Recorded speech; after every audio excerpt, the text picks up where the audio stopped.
बिस्मिल्लाहिर्रहमानिर्रहीम। अस्सलामुअलैकुम स्टूडेंट्स, आज मैं आपको एक पेपर शुरू करवाऊंगी जो सिम टेस्टिंग सर्विस और आईबी टेस्टिंग सर्विसेज के जरिए हो चुका है। इस पेपर का नाम ऑफिस असिस्टेंट है। एसटीएस की स्कॉलरशिप की 2 फेजेस हैं, फेज 1 एंड फेज 2। ये फेज 1 का पेपर है जो संडे वाले दिन 1 मार्च 2020 को हो चुका है। अब फेज 2 का पेपर संडे वाले दिन 20 सितंबर 2020 को होगा। यह आपको एसटीएस पेपर की तैयारी के लिए बहुत हेल्पफुल होगा। आज से मैं आपको पेपर की तैयारी शुरू करवा रही हूँ और इस पेपर का पार्ट 1 सॉल्व करके दिखाऊंगी। अगर आप इस पेपर को कंप्लीट सॉल्व कर लें तो आप एसटीएस पेपर के पेपर पैटर्न की मुकम्मल समझ आ जाएगी। इससे पहले अगर आप मेरे चैनल पर नए हैं तो मेरे चैनल को सब्सक्राइब कर लीजिए और मजीद वीडियोस हासिल करने के लिए बेल आइकन पर क्लिक करें ताकि आप लेटेस्ट नोटिफिकेशंस हासिल कर सकें। रीडिंग कॉम्प्रीहेंशन, इसका जो पैराग्राफ दिया गया है इंतहाई अहम पैराग्राफ है। इसमें बहुत मुश्किल अल्फाज हैं। इसको भी देखते जाते हैं। यहाँ लिखा हुआ है इम्पोर्टेंट इंस्ट्रक्शंस, अहम हदायत। Read the following passage and answer the right question set below it by shading the right letters A B C और D in the answer sheet. दर्जदार इबारत को पढ़िए और इसके नीचे दिए गए सही सवालात के जवाब शीट में ए बी सी और डी के सही हरूफ को शेड करके दी। Question number 1 to 10 are based on reading the below given passage. सवाल नंबर 1 तक 10 दर्जदार हवाला पढ़ने पर मबनी है। यहाँ पर एक नोट लिखा हुआ है, ये कोई ज़्यादा अहम नोट नहीं है, आप इसको खुद ही पढ़ लें। यहाँ पर हम अपना पैराग्राफ शुरू करते हैं। बाय नेचर, फितरत से हुई ह्यूमन, हम इंसान आर लायबल टू मिस्टेक, गलती के जिम्मेदार हैं। फितरत से हम इंसान गलती के जिम्मेदार हैं। मैंने यहाँ पर इसके नीचे उर्दू भी कर दिया ताकि आपको अच्छी तरह से पैराग्राफ समझ में आ जाए। वी आर वोल्नरेबल, वोल्नरेबल का मतलब होता है कमज़ोर, टू इवल्स, बुराइयों, एंड टेम्पटेशन, फितनों, हम बुराइयों और फितनों से कमज़ोर हैं। एंड प्रोन का मतलब होता है शिकार, टू इग्नोर, नज़रअंदाज करने।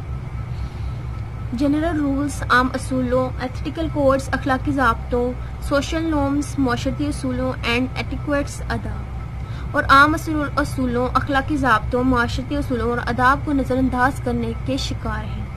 Of people of all age groups, तमाम उम्र के लोगों में से। The youth comprising majority of population, नौजवानों की अक्सरियत आबादियों पर मुश्तमिल है। आर मोस्ट इंक्लाइंड, इंक्लाइंड का मतलब होता है माइल होना, किसी की तरफ माइल होना या किसी चीज़ की तरफ माइल होना। To make mistakes and irregularities, बेजाब्तगी, जो गलतियों और बेजाब्तगियों की तरफ माइल है।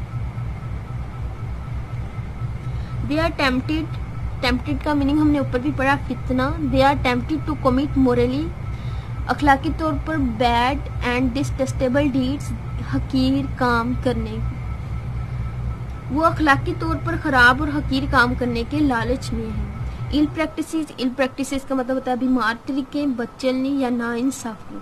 एंड इमोरल एक्ट्स, गैर अखलाकी काम, have become their daily routines, इनके रोजमर्रा के मामूल बन चुके हैं। बीमार तरीके और गैर अखलाकी हरकतें इनके रोजमर्रा के मामूल बन चुके हैं। दे डिसोबे देयर पेरेंट्स, वो अपने वालिदैन की नाफरमानी करते हैं। डेफी और तोकीदी करते हैं। देयर एल्डर्स, अपने बड़ों की। ब्लेटेंटली, वहशियाना तौर पर वो अपने वालिदैन की नाफरमानी करते हैं और अपने बुजुर्गों की बेतौकीरी करते हैं। And do not feel ashamed of their misbehaviour and misdemeanour, और इनकी बदसलूकी और बदतमीजी पर शर्म महसूस नहीं करते। अशेम्ड मीन शर्म महसूस करना। यूथफुल फ्रीवोलिटीज, जवानी की गैर संजीदगियों। रिफ्लेक्ट, अक्कासी करती हैं। देयर डेविएशन, इनके अनहराफ की। From norms and immaturity of brains, दिमाग की अदम इस्तेहकाम। एंड लेक ऑफ ब्रांड, और शको शोबा की कमी। जवानी की गैर संजीदगियों से दिमाग के अदम इस्तेहकाम और शको शोबा की कमी से इनके इनहराफ की अक्कासी होती है। पैराग्राफ काफ़ी मुश्किल है लेकिन आई होप आपको समझ में आ गया होगा। एमसीक्यूज की तरफ मूव करते हैं। MCQs number 1 are the number of people of all age groups and relationships including we all humans mentioned in the paragraph is. हर उम्र के ग्रोहों और रिश्तों के लोगों की तादाद बशमूल हम सब इंसान पैराग्राफ में जिक्र है। हम पैराग्राफ में जाकर देख लेते हैं कि पैराग्राफ में इनका कितनी मर्तबा जिक्र है। सबसे पहले इंसान, उन्होंने कहा बशमूल हम सब इंसान, तो एक मरतबा जिक्र। उम्र के लोगों, तमाम उम्र के लोगों, यहाँ पर हमारे पास जो MCQs था वो ये था, मैं दोबारा रिपीट कर देती हूँ। हर उम्र के ग्रोहों और रिश्तों के लोगों की तादाद बशमूल हम सब इंसान पैराग्राफ में कितनी मरतबा जिक्र है? यहाँ पर एक मरतबा, उम्र के लोगों 2 मरतबा, नौजवानों, रिश्तों के लोगों की तादाद 3 मरतबा, और यहाँ पर वालिदैन का जिक्र हुआ 4 मरतबा। इसका मतलब कि पैराग्राफ में 4 मरतबा जिक्र हुआ है।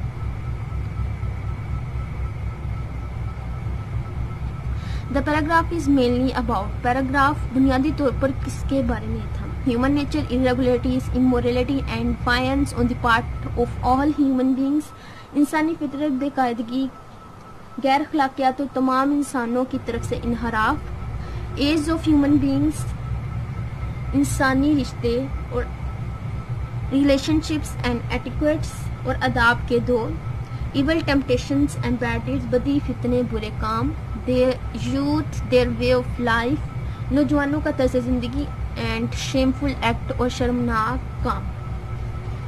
द पैराग्राफ खास तौर पर बुनियादी तौर पर ऑप्शन ए के बारे में था कि अगर हम देखें तो ऑप्शन बी में नेचर का जिक्र नहीं हुआ और इसी तरह सी और डी में भी नेचर का जिक्र नहीं हुआ। ए ऑप्शन बिल्कुल पैराग्राफ का मेनली बुनियादी तौर पैराग्राफ ए ऑप्शन के बारे में था, क्योंकि इसमें नेचर का जिक्र हुआ, इरेगुलरिटीज, बेज़ाब्तियाँ, इमोरलिटी, गैर अखलाकियात, and defiance on the part of all human beings, और तमाम इंसानों की तरफ से इनहराफ। तो पैराग्राफ हमारा खास तौर पर ऑप्शन ए के बारे में था।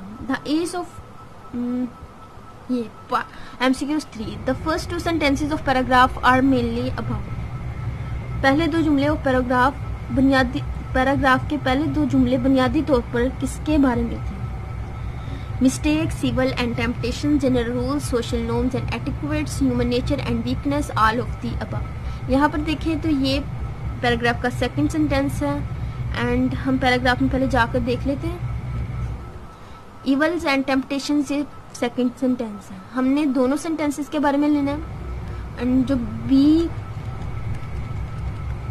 बी ऑप्शन दिया गया है ये भी सेकंड सेंटेंस के बारे में, ऑल ऑफ दी अबव नहीं हो सकता। यहाँ पर हमारा जो करेक्ट आंसर है वो ऑप्शन सी है, बिकॉज सबसे पहले फर्स्ट सेंटेंस में ह्यूमन नेचर का जिक्र एंड देन वीकनेस, जो वीकनेस थी वो मिस्टेक्स, इवल एंड टेम्पटेशंस थी।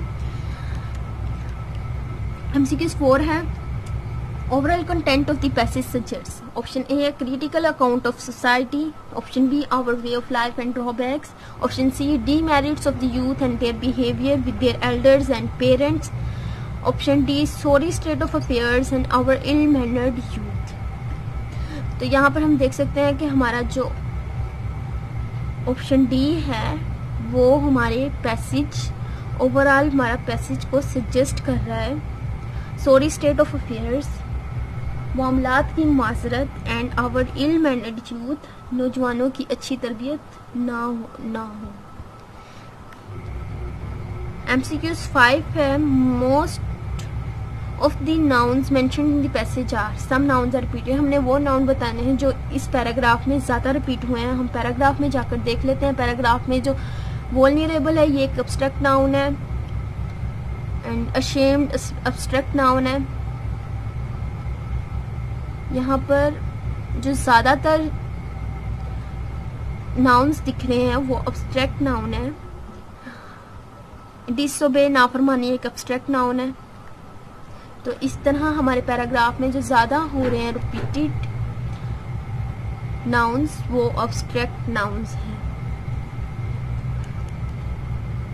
MCQ 6 है। The other word synonym of underline word vulnerable is, इसके ऑप्शन हैं A B, A easy, B flexible, C weak and easily hurt, D ordinary and unimportant. Vulnerable का meaning होता है कमज़ोर, तो इस लिहाज से हमारा ऑप्शन सी बिल्कुल दुरुस्त है, because weak and easily hurt. Weak, vulnerable का मतलब होता है कमज़ोर, एंड वीक का मतलब होता है कमज़ोर, एंड इजीली हर्ट जो जल्द ही जिसका दिल बहुत आसानी से टूट जाए।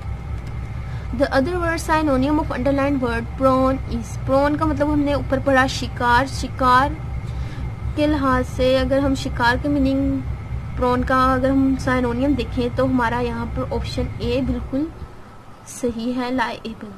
The other word synonym of underline word DeFi is, DeFi का मतलब होता है तौकीरी करना और डिसोबे का मतलब होता है नाफरमानी। MCQs 9 है। Opposite meaning of antonym of underline word ashamed is, ashamed का हमने ऊपर मीनिंग पढ़ा शर्म, तो हमने यहाँ पर इसका मुतज़ाद ढूंढना है, तो मुतज़ाद के लिहाज से हमने इसका जो मुतज़ाद ढूंढा वो प्राउड होगा, फख्र महसूस करना। Meaning of underline of the underline phrase brains and bran, हमने ब्रेन एंड ब्रान का ऊपर भी मीनिंग पढ़ा पैसेज में। यहाँ पर ऑप्शन दिया गया है number A power and pluck, ताकत और खींचना। ऑप्शन बी जहानत और जिस्मानी ताकत, intelligence and physical strength. Option C strength and confidence, ताकत और एतमाद। Option D intelligence quotient and physique, intelligence हवस और जिस्मानी।